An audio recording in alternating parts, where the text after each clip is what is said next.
दोस्तों नमस्कार, स्वागत है आपका 4 PM पर। मैं हूं आपके साथ अदिति। लाइव वोटिंग के दौरान कोलकाता हाईकोर्ट ने चुनाव आयोग को 440 वोल्ट का झटका दिया है। कोलकाता हाईकोर्ट का चुनाव आयोग को इतना बड़ा झटका, वो भी पोलिंग के दिन। चुनाव आयोग को हाईकोर्ट ने कहा कि पावर है, आपके पास शक्ति है, तो आप कुछ भी नहीं कर सकते।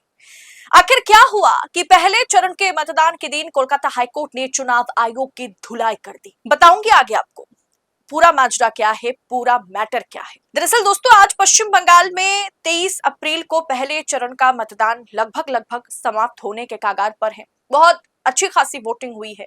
बंगाल विधानसभा चुनाव के पहले चरण की वोटिंग जब जारी है, ठीक उसी समय उस बीच कोलकाता हाईकोर्ट से चुनाव आयोग के लिए एक बहुत ही बुरी खबर आई। चुनाव आयोग ने वोटिंग से 72 घंटे पहले ही बाइक चलाने पर पाबंदी लगाई थी। उस पर हाईकोर्ट ने सख्त नाराजगी जताई। पोलिंग के 3 दिन पहले से ही बाइक चलाने पर क्यों बैन लगाया था, इसका जो तर्क चुनाव आयोग ने हाईकोर्ट में दिया है, उसे सुनकर जज साहब गुस्से में आग बबूला हो गए। जस्टिस कृष्णा राव ने आयोग को फटकार लगाते हुए यहां तक कह दिया कि सत्ता है, इसका मतलब ये नहीं है कि आप जो चाहे वो करें। इमरजेंसी घोषित क्यों नहीं कर देते आप बंगाल में। दरअसल हाईकोर्ट का तीखा सवाल रहा। चुनाव आयोग ने वोटिंग से 3 दिन पहले ही सड़कों पर मोटरसाइकिल की आवाजाही पर रोक लगा दी थी। इस अभूतपूर्व फैसले के खिलाफ हाईकोर्ट में याचिका दाखिल की गई थी। सुनवाई के दौरान जस्टिस कृष्णा राव चुनाव आयोग के वकील पर बरस पड़े। उन्होंने कहा, आप लोग इमरजेंसी आपातकाल पश्चिम बंगाल में क्यों नहीं घोषित कर देते? 2 दिन पहले से ही इमरजेंसी लगाकर चुनाव कराइए ना, किसने रोका है आपको?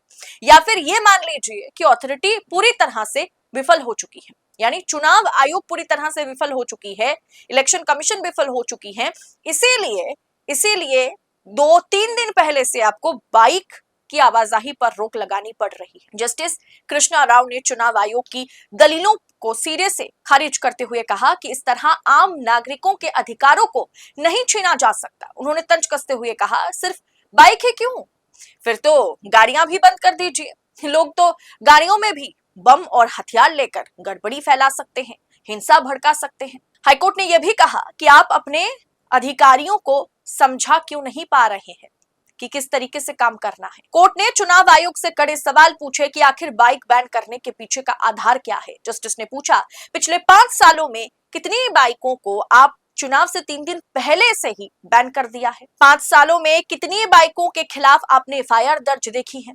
कितनी जगहों पर बाइक वाहिनी जो है उनके द्वारा हिंसा फैलाने के सबूत मिले हैं? क्या अपनी विफलता छिपाने के लिए प्रशासन पूरी व्यवस्था को ठप करना चाह रहा है? पावर का गलत इस्तेमाल और बयानबाजी इस कोर्ट में तो मत कीजिए। हाईकोर्ट ने स्पष्ट शब्दों में कहा कि चुनाव के दौरान अधिकार होने का मतलब या आपके पास सुपर पावर है, इसका मतलब ये नहीं है आप अपनी शक्ति का दुरुपयोग करें। सोचिए, ये कोलकाता हाईकोर्ट पोलिंग के दिन 23 अप्रैल पहले चरण के मतदान के दौरान चुनाव आयोग पर इस तरह की टीका टिप्पणी करते हुए नजर आए। चुनाव आयोग ने जो फैसला लिया उसे हाईकोर्ट ने पलटा। दोस्तों, आज के समय में सत्ता की आंखों में आंखें डालकर पत्रकारिता करना मुश्किल हो गया है। हमारे 4 PM नेशनल यूट्यूब चैनल और फेसबुक चैनल को, जिसे आपका प्यार और विश्वास हमेशा से मिलता रहा, उसे बंद करके सरकार ने यह साबित कर दिया कि वो आपके सवालों से कितना डरती है। मुश्किल दौर है, लेकिन हम ना रुके थे और ना ही रुकेंगे। हम सच के लिए हमेशा लड़ते रहेंगे। ऐसे में 4 PM उत्तर प्रदेश यानी 4 PM यूपी को ज्यादा से ज्यादा ज्वाइन करें और स्वतंत्र पत्रकारिता को जिंदा रखने के लिए जितना हो सके उतना हमारा आर्थिक सहयोग करें। आपके सहयोग से ये जंग हम जीत कर रहेंगे। दरअसल कोर्ट ने आयोग से पूछा कि आपके पास अपार शक्ति है, उसका इस तरह से दुरुपयोग करेंगे क्या? कोर्ट ने आयोग से पूछा, दूसरे किन राज्यों में ऐसा नोटिफिकेशन जारी किया गया है या यह सिर्फ बंगाल के लिए है? जस्टिस ने कहा, वोटिंग से 24 घंटे पहले पाबंदी समझ में आती है, लेकिन 72 घंटे पहले सब कुछ रोक देना सरासर गलत है। हाईकोर्ट ने चुनाव आयोग को शुक्रवार तक हलफनामा यानी एफिडेविट जमा करने का आदेश दिया है। आयोग को यह बताना होगा कि आखिर 3 दिन पहले बाइक बैन करने का फैसला क्यों लिया गया है और इसके पीछे अतीत के क्या उदाहरण है उनके पास, क्या सबूत है उनके पास, कितनी एफआईआर्स है उनके पास, ये सब कुछ चुनाव आयोग को बतलाना होगा। वोटिंग के बीच हाईकोर्ट की इस फटकार ने चुनाव आयोग की निष्पक्षता पर, कार्यशैली पर फिर से बड़ा सा प्रश्न चिन्ह खड़ा कर दिया है। दोस्तों, आज पश्चिम बंगाल में मतलब 3 दिन पहले से ही मैंने कहा ना, इस बार सभी सेंट्रल फोर्सेस पश्चिम बंगाल में उतार दिए गए। आपने देखा होगा किस तरीके की वाहन का इस्तेमाल सीआरपीएफ कर रही है, किस तरीके की पुलिस बल जो है वो है, बीएसएफ मौजूद है, सीआरपीएफ मौजूद है। मतलब ऐसा कोई मतलब आर्मी को छोड़कर जो बॉर्डर पर काम करती है, वो उसे छोड़कर हमारे देश के भीतर जितनी भी फोर्सेस हैं सबको पश्चिम बंगाल में लगाया गया है, जबकि बाकी राज्यों में नहीं लगाया गया। इसीलिए कोलकाता हाईकोर्ट ने कहा, ऊपर से आपने 3 दिन पहले से मोटरसाइकिल चलाने पर भी रोक लगाई है, इसकी जरूरत क्या है? आखिर आप कोलकाता में ऐसा क्यों कर रहे हैं? या चुनाव आयोग, इलेक्शन कमीशन ऑफ इंडिया पूरी तरह से विफल हो चुकी है, इसके लिए आपको ये सब करना पड़ रहा है? या आपके पास सुपर पावर है तो उसका आप भरपूर दुरुपयोग कर रहे हैं? खैर दोस्तों, बहुत अच्छे से सबको मालूम चल चुका है कि पश्चिम बंगाल में किस तरीके से चुनाव कराया जा रहा है, किस तरीके से फ्री ग्राउंड नहीं रखा गया किसी के लिए भी कि फ्री एंड फेयर इलेक्शन हो, किस तरीके से चुनाव आयोग वोटर लिस्ट के जरिए भारतीय जनता पार्टी को एक तरीके से 100 सीटें तो उनके झोले में ऐसे ही डाल रखे हैं। तो कुल मिलाकर के देखा जाए, पूरी तरीके से पश्चिम बंगाल का चुनाव जो है उसे निष्पक्ष तो नहीं कहा जा सकता। मैंने कल भी आपको बताया था कि पश्चिम बंगाल में इस बार ममता के लिए एंटी इनकम्बेंसी फैक्टर है।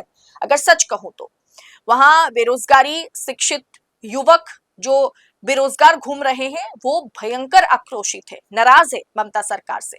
गरीब तबका, पिछड़ा वर्ग जो है, मुस्लिम समुदाय जो है, वो आज भी ममता के सपोर्ट में खड़े हैं, क्योंकि ममता बनर्जी उनके लिए बहुत करती है।